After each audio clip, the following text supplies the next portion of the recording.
السلام علیکم ورحمۃ اللہ وبرکاتہ۔ الحمد للہ والصلاة والسلام علی رسول اللہ۔ عن معقل بن يسار رضی اللہ تعالی عنہ قال قال رسول اللہ صلی اللہ علیہ وسلم العبادۃ فی الحرج کہجرۃ الی، رواہ مسلم۔ بھائیو دوستو، فتنہ کا جو لفظ ہے، یہ لفظ ہی اس کی وضاحت کے لیے کافی ہے۔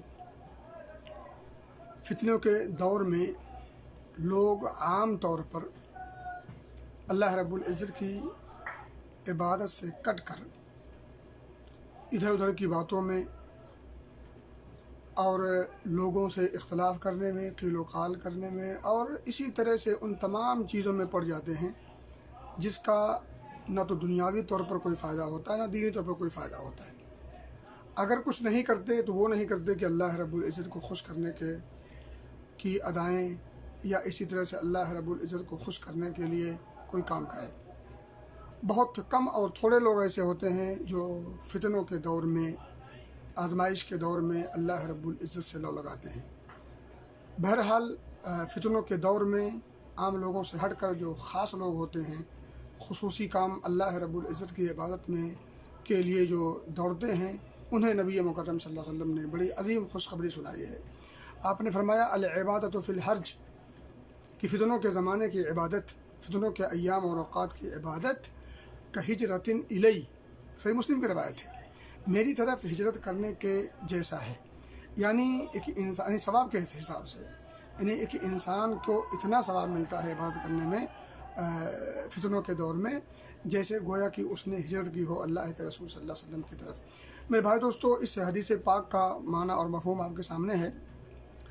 میں دو قول، ایک امام نووی رحمۃ اللہ علیہ کا آپ کے سامنے رکھوں گا نہایت ہی اختصار سے، اور حافظ ابن رجب رحمۃ اللہ علیہ کا بھی۔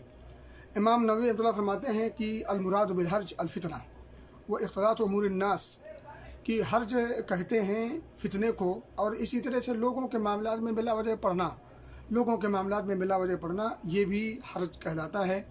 اور وہ فرماتے ہیں کہ وہ سبب و کثرت فضل العبادت فی، کہ ان دنوں میں یعنی فتنوں کے ایام میں، فتنوں کے اوقات میں عبادت کی فضیلت و اہمیت یا اس کے ثواب کیوں بڑھ جاتے ہیں، اس کا سبب یہ ہے کہ ان الناس یغفلون عنہا ویستغلون عنہا، کہ لوگ عبادت سے غافل ہو جاتے ہیں اور اپنے آپ کو بلا وجہ کی چیزوں میں مشغول کر لیتے ہیں۔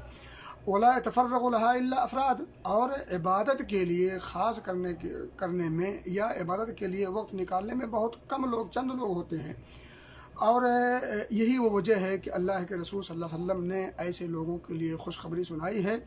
اور اسی طرح سے حافظ ابن رجب رحمۃ اللہ علیہ فرماتے ہیں کہ وہ سبب ذالک، یعنی عبادت کی فضیلت یا اس کی اہمیت کیوں بڑھ جاتی ہے فتنے کے دور میں، وہ کہتے ہیں ان الناس فی زمن الفتن یتبعون اہواءہم، کیونکہ لوگ فتنوں کے زمانوں میں یا اوقات میں اپنے نفس کے وہ غلام ہو جاتے ہیں، نفس کی غلامی کرتے ہیں اور اپنے خواہش نفس کے غلام، اور اسی طرح سے اس میں پڑ جاتے ہیں۔ ولا یرجعون الی دین، اور اپنے دین کی طرف لوٹ کے نہیں آتے، بجائے دین کی طرف لوٹنے کے وہ نفس کے غلام ہو جاتے ہیں۔ فیکون حالہم شبیہا بحال الجاہلیہ، تو ایسے لوگوں کا حال جاہلیت جیسے لوگوں کا ہو جاتا ہے۔ فإذا انفرد من بینہم من یتمسک بدینہ ویعبد ربہ ویتبع مراضیہ ویجتنب مساخطہ۔ وہ فرماتے ہیں کہ ایسے موقع پر بہت چند لوگ ایسے ہوتے ہیں جو ان میں سے نکل کر اپنے دین کو پکڑ لیں، اپنے رب کی عبادت میں اپنے آپ کو لگا دیں، اللہ رب العزت کی رضا جوئی کے مواقع ڈھونڈیں، اور اس کی ناراضگی کے اسباب سے اپنے آپ کو بچا لیں، تو ایسے لوگ ان لوگوں جیسے ہو جائیں گے جو جاہلیت سے نکل کر اللہ کے رسول صلی اللہ علیہ وسلم کی طرف ہجرت کیے ہیں، ایمان کی حالت میں آپ صلی اللہ علیہ وسلم کے اوامر کی اتباع کرتے ہوئے اور آپ کے نواہی سے اجتناب کرتے ہوئے۔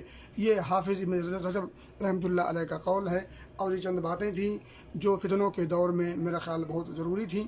میں آخر میں اللہ سے دعا کرتا ہوں کہ اللہ رب العزت فتنوں کے اس دور میں، وہ فتنے جس بھی شکل میں ہوں، ایسے موقع پر ہمیں ادھر ادھر کی چیزوں میں اور ایسی لا یعنی اور فضول کی چیزوں میں نہ پڑتے ہوئے ہمیں دین کی طرف رجوع کرنا چاہیے۔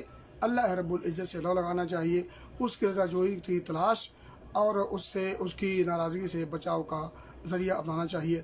اللہ ہمیں حسن عمل حسن خاتمہ کی توفیق دے اور فتنوں کے دور کے فتنوں سے اللہ ہمیں محفوظ رکھے اور ہمیں اچھا کام کرنے کی توفیق دے، آمین۔ وآخر دعوانا ان الحمد للہ رب العالمین۔ اور میں تمام لوگوں کا مشکور ہوں جو واز کر رہے ہیں اور حوصلہ افزائی بھی کر رہے ہیں۔ اللہ ان سب کو خصوصی طور پر اور تمام امت مسلمہ کو عمومی طور پر خوش و خرم رکھے اور ہر خیر و خوبی کی توفیق دے، ہر شر سے محفوظ رکھے، آمین۔ وآخر دعوانا ان الحمد للہ رب العالمین۔